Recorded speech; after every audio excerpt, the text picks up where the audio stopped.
Ready to web scraping but unsure what programming language to choose? In this video, we'll cover 5 of the most popular free languages IT pros use for web scraping. The first we'll mention is Python. Simple object-oriented design, easy to learn, extensive libraries, dynamic type checking – that's all about Python.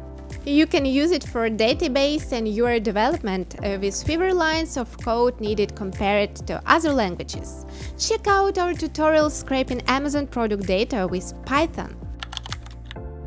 The next language is known for its non-blocking and asynchronous processing. It is JavaScript-based and widely used for web page indexing. We are talking about Node.js. It's great for simple tasks but not for large-scale projects.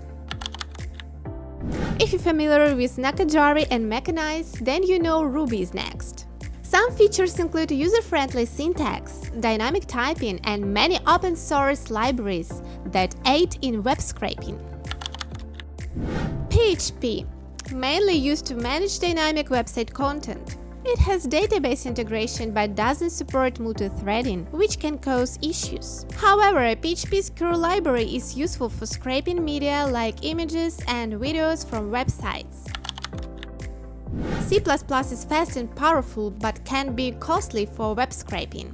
Its benefits are custom HTML parsing, dynamic coding, and running multiple scrapers at once for faster results. Servers usually limit the number of requests from the single IP address, but using proxies can help bypass these restrictions. DataImpulse proxies have geolocation extra targeting, prevent blocks by rotating IPs, and provide access to global content while protecting your identity. So, for the best results, choose the language that best fits your needs and pair it with proxies. And that's all! Thanks for watching, see you in the next video!